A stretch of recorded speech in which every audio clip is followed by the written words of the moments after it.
Hello and welcome to another episode of Becca's Talking, where every Tuesday at 10 a.m. we come up with a brand new podcast of somebody with an interesting story to tell. And I won't get into the details right away here, but my guest is Jaymie Schroeder. The book is called Unearthed, and I'll tell you what that's all about. It's a book that has a special meaning that's going to help some people out, I think. But anyway, before I get to that, I want to get to this.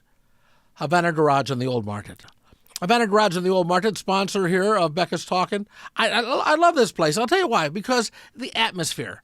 Now, you don't have to be a cigar smoker to enjoy it, although if you are a cigar smoker, you're going to love the humidor. They got a big humidor, great selection of cigars. No matter what you're looking for, they've got it there. And a nice line of fine whiskeys and craft cocktails and just a nice, place to just go and enjoy a drink. Also, it's not a rat pack atmosphere. You'll see posters of Dean and Sammy and, of course, the chairman of the board, all there at Havana Garage. So check it out. Tell them you heard about it on the Becca's Talking podcast. And speaking about the Becca's Talking podcast, we now have a Becca's Talking podcast Facebook page, which I hope that you will support, you will like it, you will follow it. There's some behind-the-scenes information there. There's also a way to reach out to me, comment on what we're talking about here, comment on your thoughts. If you have any questions, if you have any comments on any of the podcasts, or maybe a suggestion for a guest, that's all there. Reach out to me on the Becca's Talking podcast page on your Facebook account. Okay, so I mentioned Jaymie Schroeder, and the book is called Unearthed. And the book is basically poems, and I wouldn't normally have a poet on the program, but these poems are special because you are a survivor of, I call it domestic violence, but you say it's called what, intimate? Intimate partner violence is what we are in 2025 calling domestic violence. I think it's just a fancier way of saying domestic violence. It is a fancy way of saying it, but either way, it's not, almost, actually, you know what? Intimate partner violence almost sounds too nice, to be honest with you. Yes. Because in my humble opinion, but either way, no matter what you call it, it is a problem that affects both men and women. Oftentimes you don't want to talk about men being violently abused, but that happens as well. But you are the victim of an abusive relationship for how many years? So, quite honestly, the biggest precursor for domestic violence is actually being a child that's abused.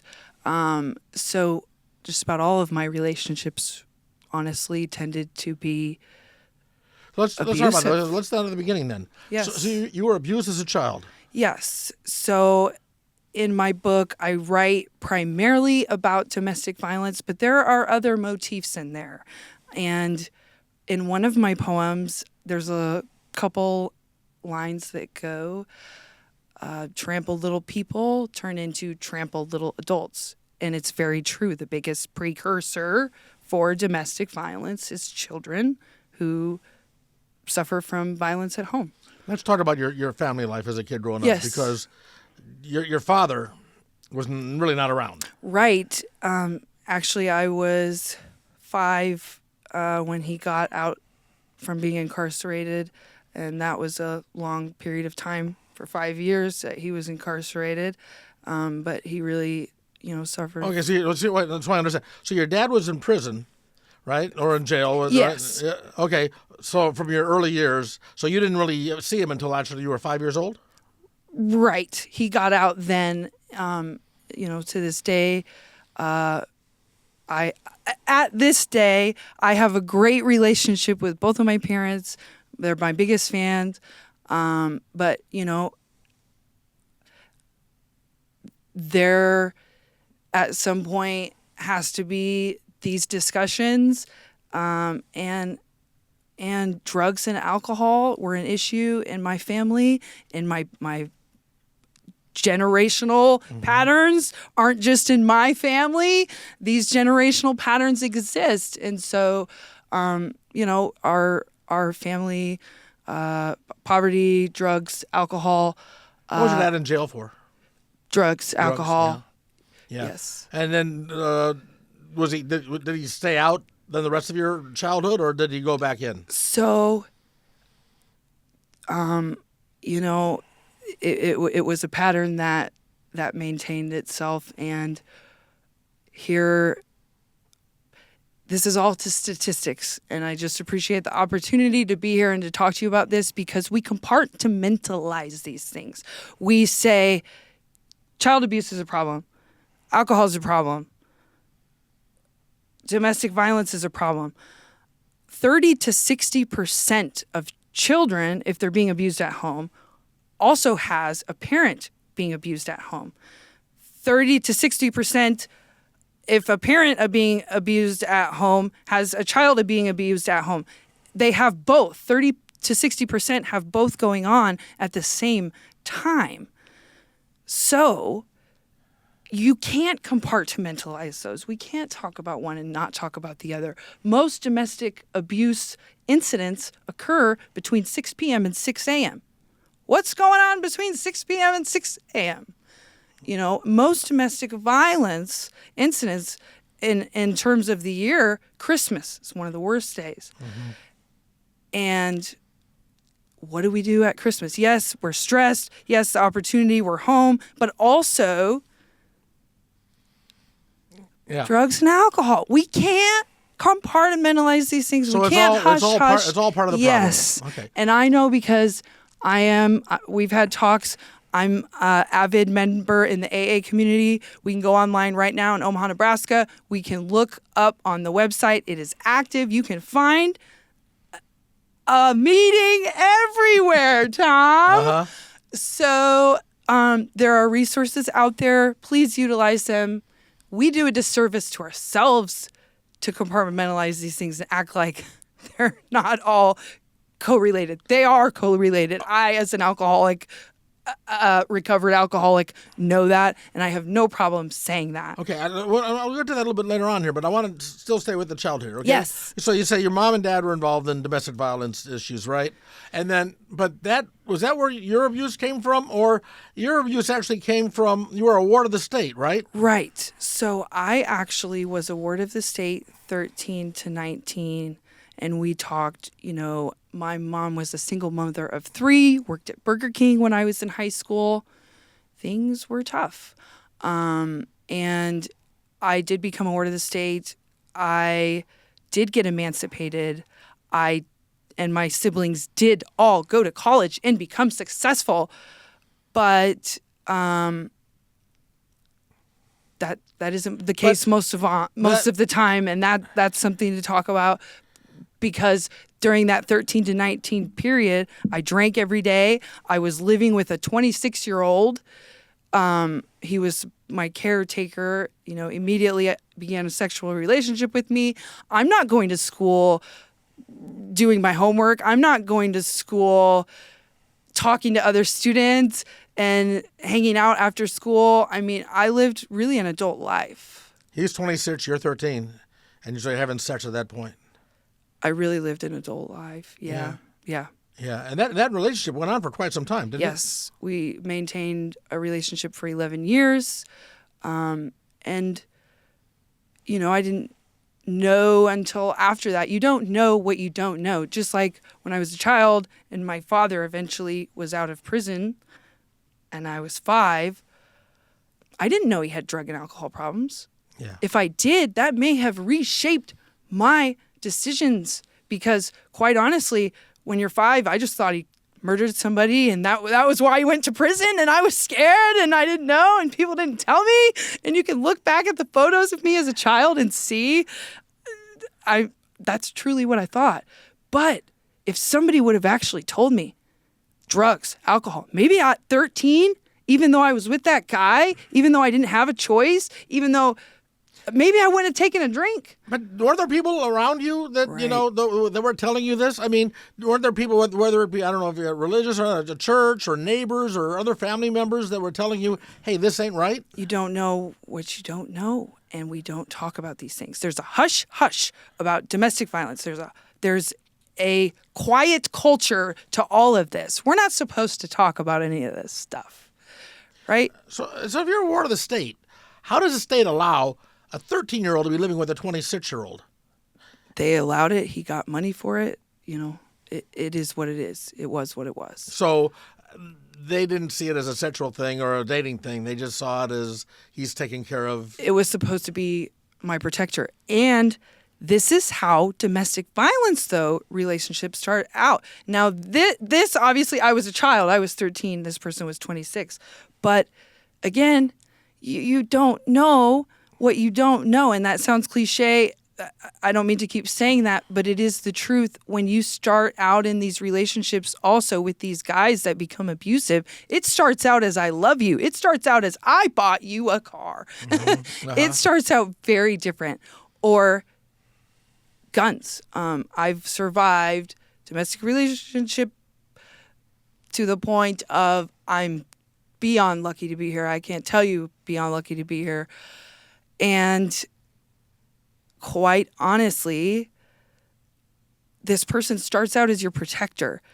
And the things are so slight. I never had a gun held to me and threatened in that way, but a Glock sat next to the bed, hanging off the bed every day, or every time I was going to leave, the abuse happens the next day. I'm leaving. I'm done. I'm not doing this that evening, whenever. At some point, the manipulator gets in there and says, well, how am I going to keep her here? It would be, I'm going to kill myself. He would pull guns out and say he was going to kill himself. Was there physical violence or emotional violence in this regard? Or both? Both. And yet you stayed with him for how many years? 11 years? 11 years. And that was because you were afraid to get out, or you didn't know how to get out? Or, Right. Or let me guess, I mean, at the risk of sounding insensitive, was there an enjoyment to it? In other words, you were raised in a very tumultuous environment, with a father, drugs and alcohol, in prison, all that, right? So now you're with this guy who's also very tumultuous. This is what you know, so you're comfortable with this, right? Right. Is there a fantasy? Is there a idealization to it? No. Or is there a comfort in it? I don't know anything else. This isn't going to scare me away. You know what I mean? Mm-hmm. Or typically what it really is, what the answer really is in these relationships, and I'm not even somebody with children, it's we want to help this person. We are invested and committed, and we think that just because that's how we are, that's how somebody else is. And we love this person. We want to help this person. That's where our commitment lies. That's where our staying lies. We're not trying to out to this person. Here's an example. I had a protection hearing that I had to go and fight for my life. And so you're what, about 24 at this point? No. This was later in life. Oh, this is another relationship. Okay. And this was the most abusive one. This is the one I wrote a book about. Mm-hmm. And I'm sitting there, and his attorney flashes up a picture from Facebook where I say, I love this person so much, and I'd do anything for this person. And he looks right at me and he says, so why didn't you leave? And I had to look at him and say, I mean, even at the courthouse with a domestic abuse advocate sitting next to me while the man is telling me, I'm going to burn your house down and I'm going to kill you, I still loved him. I wanted it to be different. I begged him, please get help, please go. And he wouldn't. And I had to have a domestic abuse advocate look at me and say, why don't you just hang up? And I said, I just have to make sure he's not going to hurt himself. I got to make sure he's okay. No, you don't. No, you don't. Mm-hmm. And the moment that I signed that paper, the moment that I submitted that protection order request, the moment I got my life back. But he violated that, didn't he? He did. Yes. Is he in jail now? No. It's funny. We don't get justice in any of the legal system. The justice is in our stories. Period. Always. And so this quiet culture that we have, is why I'm here. And I'm just one of few. I was on the news recently with the book and had so many people come to me and say, I was shocked. That they had gone through similar things. And I am an example of taking that pain and turning it into power. I could have very well drank myself to death. I got friends that did that. So so now we're talking about the second relationship. Now, are there other relationships in between when you were the ward of the state and the guy that was abusing you the second time? Or are there other relationships in between that, or are these the two main relationships? Those were my main relationships. Okay. So, and they were both similar in that they were much older. I was much younger. And the really violent one, the parallels are wild. They're both 11 years older than me. Both had firearms, both alcohol issues, drug issues. So when you finally decided to get out of that second relationship and you finally said, I'm getting my life together, had you already started your sobriety? Or no. Did that so you were still using drugs and alcohol? And then, but saying, I can't live like this anymore, so that's when you wanted to get out of the abusive relationship. I am here to be fully transparent and fully honest because that's the point. And all of my relationships were abusive. These patterns exist. I was an alcoholic. I was an easy person to go manipulate. Okay? I was an easy person. These were men that I didn't know that they had drug problems. I was too busy cleaning the house, trying to make them happy. Yeah. And drinking to get through it. And everything I always did. I was this young person, my siblings lived with me. We all went to college. I never dealt with any of this past, any of this perseverance that I went through. I just kept going, right? Eventually it catches up. Eventually it deals with you, if not the patterns, if not the statistics. So we should talk to our children about drugs and alcohol. We should talk to our children about abuse. We should talk to our children about these things. We should.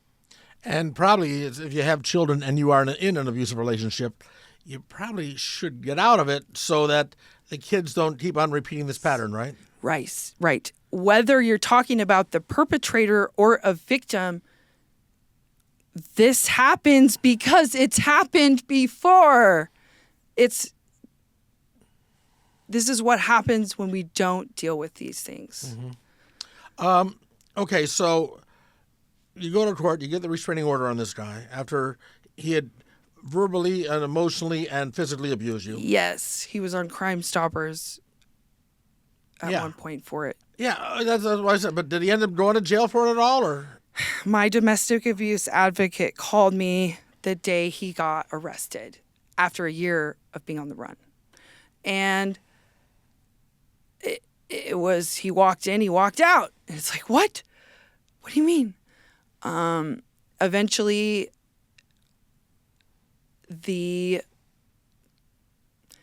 I had to go to like a pre-trial sentencing, and I was ready. I was going to go to trial. I was going to testify. That's the only way that there's ever really going to be a sentencing. I ended up having panic attacks and really not being able to go through with the actual court proceedings and testifying and being in the same room. And in doing that, I essentially like waited 2 years for a day to come that I had to walk away from. But he got like a fine. And he's out now. Has he tried to reach you? Has there been any other contact? Are you afraid that he might? I was terrified when the news plastered him up there again. Immediately, it was like a shock to my system. But I almost feel that was a chapter, in my book. I can't be scared anymore. And the truth is, this is why I'm here today to talk about this. You don't get to take that back, I have to go to the rest of my life knowing that I do have to protect myself. I do have to, think about these things. And it's important for other women to know that when those incidents happen, for example, that person put me in the hospital on Christmas Day one day. I had to pay for that bill. I have to pay for that bill. I still have to pay for that bill. And this is the reality. And the abuse is not going to get better. There are resources at the Women's Center for Advancement here in Omaha, Nebraska that can tell you that. There are lots of resources here that in itself is just one element. The others are the statistics. And, a person that's acting impossible, you can't change a person that's acting impossible. If you're in a point that someone is acting impossible, I would come home and I would have pamphlets, Tom, and it would say, these are toxic traits in a relationship. You take that and throw it. If you have somebody impossible, or in another relationship, I started going to AA, and he went with me to one meeting, and right after the meeting, he popped his glove box before we were to the top of the hill, and he was drinking shooters. Mm-hmm. Bye. These are the same guy or another someone guy? else. So you've been in this pattern. Nothing but impossible people. Yeah. Nothing but the same pattern. That is why I am here today. The only way we're ever going to break these patterns is if we talk about them. And I am someone that's successful. I own my own home. I do not have children. I wrote my own book. I'm very active in a lot of things because I had good examples. What about the women that don't have that? Or what about the women that don't have a brother to come over with a domestic abuse advocate and say, this person telling you that they're going to kill you, they're going to burn your house down, you don't have to listen to that. The domestic abuse advocate, was this someone from the Women's Center? She was actually Douglas County, but. So let's talk about that. Mm-hmm. I want to get into this about resources, about people, both men and women. Right. Although you're obviously talking about the female perspective of it, but it can go both ways, which is not really talked about. And the Women's Center for Advancement, the biggest stigma there, I just wish they would change the name entirely. It's not just for women. Anyone can go to the Women's Center for Advancement. Okay, well, I'm going to talk about some of the programs available for people that are in situations like this, but I want to one more time, sort of awkward, as I mentioned, I guess, I want to thank the folks at Havana Garage for, sponsoring this program, because it's a great place to go. If you enjoy a cigar, if you enjoy a cocktail, great place to go. The atmosphere there, like I said, it's kind of a rat pack, kind of an old school feeling to it. It's in the old market. It's been there for a long time. And you don't stay in that business for a long time unless you got a great place. And it is a great place. So stop by Havana Garage in the old market. Now, from that, we talked about your recovery. Yes. Okay, because, you couldn't handle your alcohol. Right. And I think what it was for me, I found myself in these patterns of these relationships.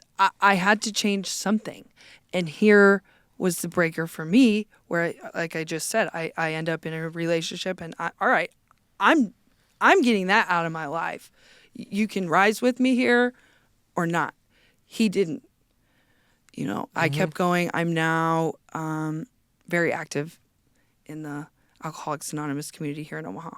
How long have you been sober? A year and a half. A year and a half. Congratulations. Thank you. So AA has helped you. I wrote my book. Yes. That wouldn't have happened without my sobriety. Mm-hmm. And I had to, it costed about $850 and drinking is expensive.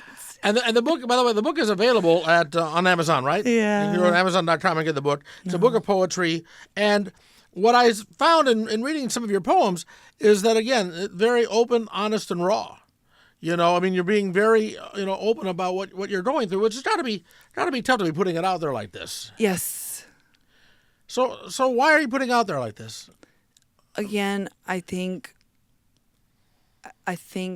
it's essential in breaking these patterns. And quite honestly, my life at multiple times could have gone one way or another. I had some good examples. I have an uncle that owns one of the largest construction companies in the region. And I had somebody to look up to that I could see, no matter what the circumstances, you can be successful. That was a pivotal, I think, point in my life, seeing that. But even more than that, my book wouldn't have happened had I not had a sister-in-law keep saying every time she asked me how I was doing today when I fled my abuser, I'm utilizing the Women's Center for Advancement. I'm terrified. Nothing is going right for me at the time. I had to get the man's stuff out of my house. It was horrible. And I was told, just keep writing, just stay sober, just don't drink. These little things, one thing, it took one thing for my sister-in-law to say, keep writing. And I did. And I finished a book. So you did have, you talked about your brother who got you your advocate. You talked about your uncle who has helped you, and then your sister-in-law that's helped you. So you had family supported, right? Yes. And my concern is when that doesn't happen. And when I was younger and I was very alone, it was a caseworker, and he convinced me to give college a shot. I was a high school dropout. I was a 17-year-old pregnant high school dropout. Mm-hmm. And look how that could have turned out, and instead what happened, I graduated from the University of Nebraska at Omaha, the top of my class, with the highest award that the University of Nebraska had to offer for secondary education. You can do anything that you want. And if I ask a question that's too personal, you just say, none of my business, and we'll move on. You say you were pregnant. Yes. Did you have the baby? I lost it. Okay. And I remember... Was it because of drugs and alcohol, you think? Or were no, you abused? Or no? Their words to me were, your body wasn't ready. Uh-huh. They said your body wasn't ready, and I was 17. And I truly believe that was the case. Yeah. Yeah. So, Dana, why do you think, and maybe it was because you had that person was supposed to be watching out for you, why do you think you wound up this way, where it appears that your brother and your siblings went that way? They're all doing well, right? Yes. I'm sure there are issues, because you can't have that kind of a childhood and not have some issues. You're right. But at the same time, there's issues and there's issues. Yes, by all means, they're successful children, successful relationships, successful work lives, and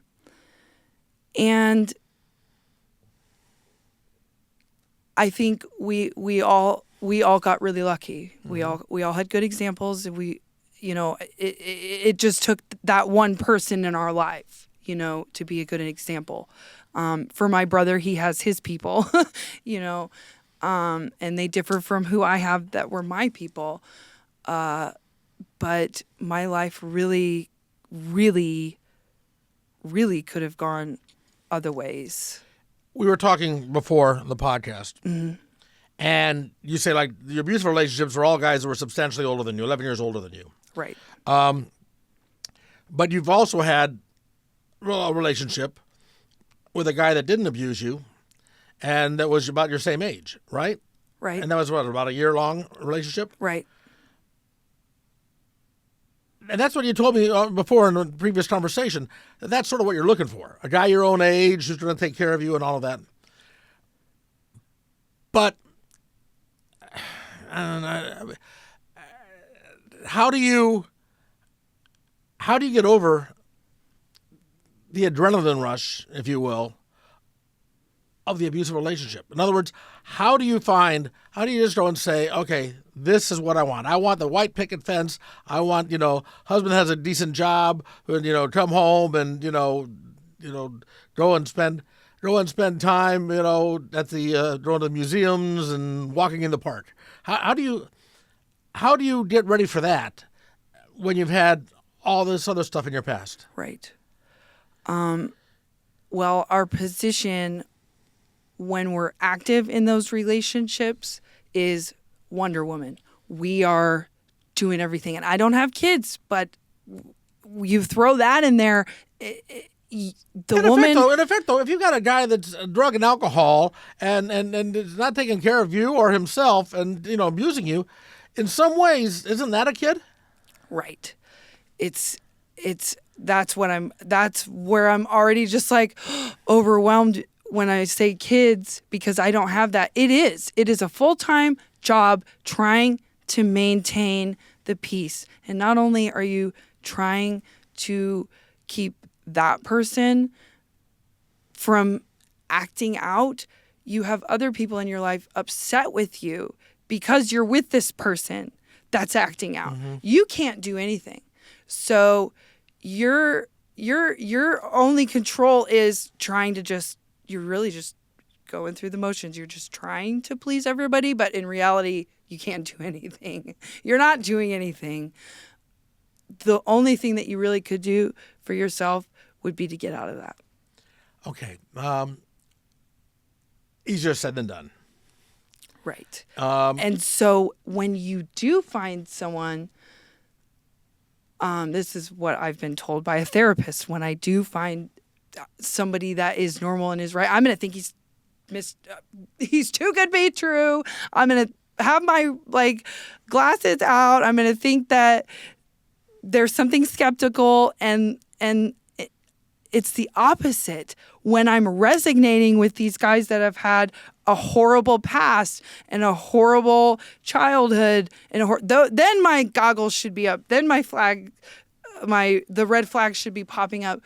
Then I should be really actually being skeptical, and I'm not. We're wired the opposite way. Yeah. Does that make sense? It doesn't actually. No, I mean, because I was thinking about this as you were talking. I mean, in that, did you ever feel like when you were being abused that you just deserved it?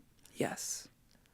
Yeah, because you don't know. And if you're in a relationship, or that it's your fault, or if you're in a relationship, there's something wrong with me. Yeah, and he's trying to put you on the straight and narrow, and that. So now when you get into a relationship or meet a guy your own age who treats you well, do you feel you deserve that? I feel the rest of my life I will have to work to be conscious of these things, and that's the truth. That's the reality. I am 34 years old. I have just gotten sober. I'm a year and a half. I'm starting to figure it out, but it's taken 34 years. And that's why I'm here today. What would you say? Okay, as we wrap this up, what would you say to a person around who's listened to it up to this point, who either is in an abusive relationship or has a family member or a close friend in an abusive relationship? Mm-hmm.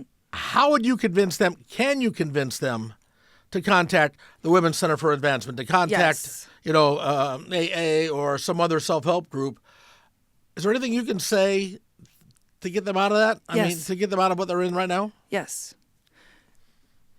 You can absolutely get out. And there is a strategy that I've come up with that I can tell you 100% certainty would be useful to anybody, no matter who you are anyways, but particularly the women in these relationships. And for some of us, Tom, our life depends on it. Mrs. Geiger is no longer here. She was murdered in Omaha by her husband during Domestic Violence Awareness Month. Okay? That's not... And you're talking about a teacher, yes, that was murdered by her husband this last October. Yeah, which October is Domestic Violence Awareness Month. Here is what I have to tell you, women: you are not alone, And I came across writers that had an impact on me, that I came across and ended up writing my own book, but the tools for you, there are 3 of them, okay? The first one is safety. And in Omaha, Nebraska, it doesn't cost any money to take a safety class. OmahaKenpo.com, you can sign up for a free class. And I was able to go there. My work even sponsored the event, and a bunch of us girls went and took a class together. I'll be honest, it's been a couple years. You could do that every year and benefit from it. And so we have those places. Fountain Studios for self-defense. Thank you. Utilize those. The Women's Center for Advancement, though, is the biggest one. So the first tool is safety. Women's Center for Advancement is one, or take a self-defense class. And are there shelters for these women that they can live, maybe them and the kids can go and live at? The Women's Center for Advancement, the most critical time for us getting out of these relationships is when you're getting out of these relationships. When my brother came over with an advocate, everything was cool for a second, and then my brother left and I was attacked again. And that was why it was put on Crime Stoppers, actually, because 2 days in a row I was violently attacked. And so safety is the first thing. Second, identity. Women, we become Wonder Woman. Mrs. Geiger was undoubtedly trying to get ready for school that Sunday night when she was murdered. Her family mentioned that they didn't know anything of previous histories of any physical violence. 60% of the time, if a murder occurs, there has been physical violence prior to the murder, whether it's the perpetrator murdering the victim or the victim murdering the perpetrator, because that can happen too. 60% of the time. So she's not here to tell us that. She wasn't here to tell us that. We don't know what goes on behind closed doors, but identity is the second tool, because for me, it was writing. Writing was my outlet. We become Wonder Woman. We are, I almost said obsessed, but it's not that. We are in constant having to take care of this person, Tom. We don't have time for anything else. You bring up something. Just have another thought here about all of this. There's so much to this. I mean, it's not an easy topic to cover. Thank you. But you mentioned that in the situation there with Mrs. Greider, that the family and said they didn't know anything about it. How did you hide it, or did you hide it? Right. Yes. There was a day in October. Now, there is one relationship that was very abusive for me in comparison to the others, and that's what most of that book is about. And it was October. The police are coming to my house, and I'm going to work. I'm making it to work on time. That's me, no matter what. Act like nothing happens. Happens again a month later in November. Happens again a month later in December, and I'm hospitalized on Christmas, okay? And at that point, I got involved with counseling, advocates, and things, and started putting the pieces together and making my way out. But sorry, what did you say? About how you hit it. Yeah. Gosh, you when you go back there, your mind forgets, but your body doesn't forget. And I remember being at work one day, and my boss just looked at me and she said, "God, Jaymie, you have a black eye." And I didn't even know I had a black eye. I didn't know. Did you make an excuse like, I walked into a door or something, or? She knew at that point, and her next words were, "I'm afraid you're going to end up on the news one day." And that didn't happen to me, but I really resonated with this teacher. As I said, a book of poems that very raw and honest. And as you've been here today, it's called Unearthed. It's available on Amazon. And thank you. You too. And again, if you are involved in a what do they call it now? Yes, intimate partner violence.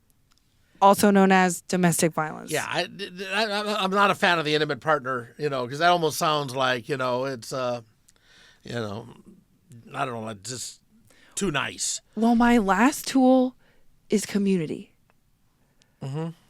And you got that through Women's Center for Advancement, Right. and It all ties together. yeah, And thank you. And that, so yeah, well, good luck. And to you. thank you for everything you do One day, with your show. one day at a time. And actually, Jaymie contacted me through Facebook and said, "Hey, I'm aware of your podcast. I'd like to, to be on the program." And we met to see if it was anything I thought would be interesting, something that might be beneficial. And I think it was, and I hope you did too.